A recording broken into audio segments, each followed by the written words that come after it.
वैसे तो ये बात सुनने में काफ़ी अजीब लगेगी, लेकिन ये बिल्कुल सच्चाई है कि अगर आप पार्टनर के सामने अपनी औकात नहीं बनाते हो, रिलेशनशिप में अगर आप बिल्कुल ज़ीरो बनकर रहते हो, देन आपको इस रिलेशनशिप से कभी भी वैल्यू नहीं मिलेगी। नमस्कार दोस्तों, मैं हूँ श्रावण और आप देख रहे हो श्रावण की बातें। आज की हर बात को ना बहुत ही ज़्यादा ध्यान से समझने की कोशिश करना। अपनी ज़िंदगी में कुछ लोग ऐसे होते हैं जो बहुत ज़्यादा एजुकेटेड होते हैं, फाइनेंशियली बहुत ज़्यादा स्टेबल होते हैं, एक बहुत अच्छा बिजनेस रन कर रहे होते हैं, एक बहुत अच्छे फैमिली से आते हैं, एक बहुत अच्छे सोसाइटी से आते हैं, लोग उनकी रिस्पेक्ट करते हैं, आसपास के लोग उनकी रिस्पेक्ट करते हैं, फैमिली मेम्बर्स उनकी रिस्पेक्ट करते हैं। लेकिन जब वो रिलेशनशिप में आते हैं तो वो रिलेशनशिप में बिल्कुल ऐसे बनकर रहते हैं जैसे वो कुछ हो ही नहीं, उनका कुछ है ही नहीं। वो बिल्कुल ज़ीरो बनकर रहते हैं, बिल्कुल नादान बनकर रहते हैं, बिल्कुल परेशान बनकर रहते हैं। लेकिन अगर आप एक रिलेशनशिप में बिल्कुल मूर्ख बनकर रहोगे या बिल्कुल ज़ीरो बनकर रहोगे, ज़ीरो का क्या मतलब है कि आप पूरे तरीके से उन्हीं के ऊपर डिपेंड हो। बात होती है तो बहुत ज़्यादा खुश, नहीं होती है तो बहुत ज़्यादा दुखी। आपकी ज़िंदगी में आप खुश रहने वाले हो या दुखी रहने वाले हो, ये सारी बातें अगर कोई और डिसाइड कर रहा है, देन यकीन करो ना तो वो इंसान आपका साथ देगा और ना ही आप खुश रहोगे। क्यों हम कमज़ोर बनते हैं तभी हमारा ब्रेकअप होता है, क्यों हम कमज़ोर होते हैं तभी हमें लोग छोड़कर चले जाते हैं। आपने कभी ये देखा है कि जिनका माइंडसेट बहुत स्ट्रांग है, जिनकी पर्सनालिटी बहुत ज़्यादा स्ट्रांग है, जो अपने सेल्फ रिस्पेक्ट के साथ कॉम्प्रोमाइज़ नहीं करते हैं, जो अपनी वैल्यू को अंडरस्टैंड करते हैं, 100% किसी के ऊपर डिपेंड नहीं होते हैं, उनका क्यों इतने आसानी से ब्रेकअप नहीं होता? क्योंकि ऐसे लोगों को कोई छोड़ना ही नहीं चाहता है। लोग भी उन्हीं को छोड़ते हैं जो कमज़ोर होते हैं। मैंने पहले ही कह दिया था कि सुनने में बातें थोड़ी कड़वी ज़रूर लग सकती है, लेकिन सच बोल रहा हूँ, यकीन करो। आप खुद देखो कि आज अगर कोई इंसान आपसे दूर जा रहा है या फिर कोई इंसान आपसे परेशान हो रहा है या फिर कोई इंसान आपके साथ खुश नहीं है, क्यों खुश नहीं है? क्योंकि आप ही उनके सामने ऐसे बन चुके हो। अगर आप खुद में कंप्लीट नहीं रहोगे, अगर आप खुद को इम्प्रूव नहीं करोगे या फिर एक रिलेशनशिप में आपकी कोई औकात नहीं रहेगी, तो रिलेशनशिप तो बहुत दूर की बात है, कोई भी आपके साथ रहना नहीं चाहेगा। आपका कुछ तो वजूद होगा, आपकी कुछ तो रिस्पेक्ट होगी। एक एग्जाम्पल देता हूँ, बहुत बुरा लगेगा, उसके लिए पहले मैं हाथ जोड़कर माफ़ी मांगता हूँ। अगर आप एक कुत्ते को भी लात मार कर हकाल दोगे ना एक दो बार, तो फिर भी वो आपके पास नहीं आएगा। लेकिन कई बार हम एक जानवर से भी ज़्यादा खुद की डिसरिस्पेक्ट कर लेते हैं, खुद की बेइज्जती कर लेते हैं। अगर आप बहुत ही अच्छे से देखोगे, इसमें निगेटिव आप मत लेना और ये बात दिल पर भी मत लगाना, लगा सकते हो वैसे तो, क्योंकि सच है। अगर आप एक कुत्ते को भी मारोगे ना 2-3 बार, किसी जानवर को, बेजुबान जानवर को भी 2-3 बार मारोगे ना, तब भी वो बार बार आपके पीछे नहीं आएगा, तब भी वो आपसे दूर चले जाएगा। लेकिन हम खुद को इससे भी ज़्यादा गिरा लेते हैं एक रिलेशनशिप में। कई बार हमें फील होता है कि हमारी डिसरिस्पेक्ट हो रही है, सेल्फ रिस्पेक्ट की तो बहुत दूर की बात है, वैल्यू की तो बहुत दूर की बात है। वो इंसान ढंग से हमें ट्रीट भी नहीं करता है, हमारे रोने से उसे फ़र्क नहीं पड़ता है, फिर भी हम बार बार उसके पीछे जाते हैं इस उम्मीद में कि वो हमें समझेगा, इस उम्मीद में कि वो हमारी वैल्यू को समझेगा।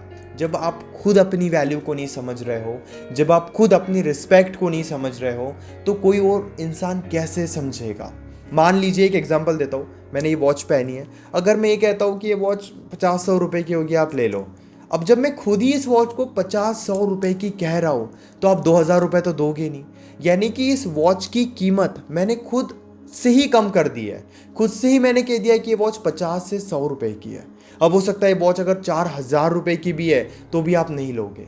अब इसी तरीके से आपकी रिस्पेक्ट होती है, आपकी वैल्यू होती है, आपके इमोशंस होते हैं, आपके आंसू होते हैं, आपकी नींद होती है, आपके लिए आपकी हेल्थ होती है। लेकिन एक इंसान के पीछे परेशान होकर हम सब कुछ भूल जाते हैं, हम काम नहीं करेंगे क्योंकि हमें लगता है नहीं नहीं, हमें तो बस रिलेशनशिप को बचाना है। आप एक बात को समझने की कोशिश करना, क्यों ऐसे लोगों के पीछे लोग पागल रहते हैं जो अपने करियर के पीछे भाग रहे हैं, जो अपने फैमिली के पीछे भाग रहे हैं, जो करियर ओरिएंटेड है, सेल्फ ओरिएंटेड है, वो खुद के बारे में भी सोचते हैं। मैं सेल्फिश बनने नहीं बोल रहा हूँ, मैं ये कह रहा हूँ खुद की केयर करना। एक एग्जांपल मैं देता हूँ, मैं आपसे बात कर रहा हूँ, यार आप तो बड़े बेवकूफ़ इंसान हो, और आपको ये बात बुरी लग गई, तो आपको खुद के लिए स्टैंड लेना चाहिए। अगर आप स्टैंड नहीं लोगे तो मैं बार बार आपको यही कहूँगा। अब रिलेशनशिप में भी ऐसा ही होता है, कोई भी आपकी बिल्कुल शुरुआत से डिसरिस्पेक्ट नहीं करता है। पहले वो आपकी एक दो बार डिसरिस्पेक्ट करते हैं, एक दो बार आपकी बेइज्जती करते हैं, आपको गलत तरीके से ट्रीट करते हैं, और जब उन्हें लगता है कि आप तो कहीं जाने वाले नहीं हो, आप तो बिल्कुल ये सुनना पसंद करते हो, या फिर आपको कोई फ़र्क नहीं पड़ता है, फ़र्क पड़ता भी है तब भी आप छोड़कर नहीं जाते हो, तो वो जैसे मर्जी वैसे आपके साथ ट्रीट करेंगे। ये समझने की बहुत ज़्यादा ज़रूरत है। शादी के बाद क्यों हम प्रॉब्लम में फंसते चले जाते हैं? क्योंकि हम स्टैंड नहीं लेते। अब मैं ये नहीं जानता हूँ कि मेरी बातों को आप किस तरीके से समझ रहे हो, लेकिन स्टैंड लेना ज़रूरी है। जहाँ पे आपके साथ गलत हो रहा है आपको स्टैंड लेना होगा। अगर आपकी नई नई शादी हुई है, आपके हस्बैंड आपके साथ बहुत गलत तरीके से ट्रीट करते हैं, तो आपको स्टैंड लेना होगा। पहले खुद से स्टैंड लो, फिर अपने फैमिली मेम्बर्स को भी आप इन्वॉल्व कर सकते हो, अपने पेरेंट्स को, या जो लोग आपको बहुत अच्छे से समझते हैं उनको। पहले जहाँ तक हो सके खुद से ही सिचुएशन को समझने की कोशिश करो। इस उम्मीद में सालों तक, महीनों तक इंतज़ार मत करो कि आज नहीं तो कल सिचुएशन बदल जाएगी, आज नहीं तो कल वो हमसे प्यार करेंगे। टाइम निकलते चले जाएगा, सिचुएशन ख़राब होते चले जाएगी, आप परेशान होते चले जाओगे। समझने वाली बात क्या है, ध्यान से आप इस बात को समझना कि आप कितने जल्दी खुद के लिए स्टैंड लेते हो, कितने जल्दी खुद की औकात को आप समझते हो, आपकी हैसियत को आप समझते हो। देखिए, सेल्फ रिस्पेक्ट के लिए ना आपको बहुत ज़्यादा अमीर गरीब होने की ज़रूरत नहीं होती है। जैसे अगर आपको प्यास लगती है तो आपको पानी पीना ही होगा। अगर आप कहोगे नहीं मैं तो बड़ा अमीर हूँ, मैं तो सोने के ग्लास में पानी पीऊँगा, या तो फिर मैं बहुत ज़्यादा गरीब हूँ, मैं तो हाथ में पानी पीऊँगा। अब एट द एंड आप पी पानी ही रहे हो, यानी कि पानी की बहुत ज़्यादा वैल्यू होती है, और ये आपको कब फील होगी, जब आपको प्यास लगेगी।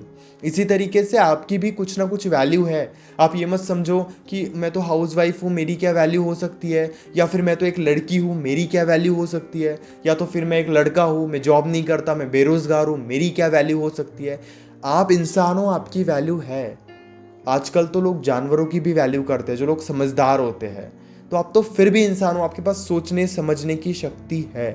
तो एक इंसान के ऊपर इतना ज़्यादा डिपेंड मत हो जाओ। मैं जानता हूँ बहुत बुरी लग रही होगी मेरी बातें, और ये भी लग रहा होगा कहना आसान है करना मुश्किल है, जिसे प्यार होता है उसी समझता है, तो फिर क्यों शिकायतें करते हो? अगर आपको समझ रहा है कि आपको प्यार है तो फिर दुखी रहो। जब हम खुद ही कभी कभी खुद को बदलना नहीं चाहते, खुद ही हम ऐसी बातों को नहीं सुनना चाहते, तो फिर कैसे सिचुएशन चेंज होगी? देखो, हिम्मत करो। अगर आपके साथ गलत हो रहा है, स्टैंड लेना स्टार्ट करो, खुद में खुश रहना स्टार्ट कर दो, अपने ज़िंदगी पे ध्यान देना स्टार्ट कर दो। एक इंसान के पीछे खुद को बर्बाद मत करो। जब आप खुद ही खुद को स्ट्रांग बनाओगे तो वही इंसान चलकर आपके पीछे आएगा।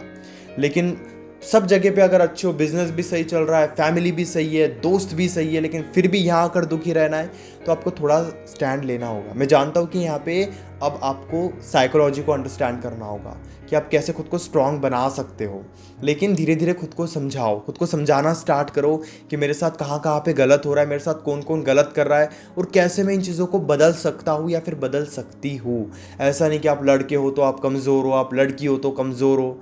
आप इंसान हो, आपकी वैल्यू है, आप प्यार करते हो, आपके पास इमोशंस है, आपको बुरा लगता है। ये सारी बातें आपको खुद समझनी होगी, खुद के लिए खुद स्टैंड लेना होगा। मन में अभी भी कोई डाउट है, कोई बात मुझसे डिस्कस करना चाहते हो, दिल हल्का करना चाहते हो, कोई सजेशन लेना चाहते हो, 8010023897 इस नंबर पर मैसेज कीजिए। हमारे बीच में कॉल पर जो भी बातें होगी वो कम्प्लीटली सेफ़ और प्राइवेट रहेगी, इसीलिए प्राइवेसी की कोई टेंशन मत लीजिए। तुरंत व्हाट्सएप पर मैसेज करके अपनी कॉल बुक कीजिए और अपनी प्रॉब्लम मुझसे डिस्कस कीजिए। मैं आपकी मदद करने की पूरी कोशिश करूँगा। इस वीडियो को यहाँ तक देखने के लिए आप सभी का दिल से शुक्रिया।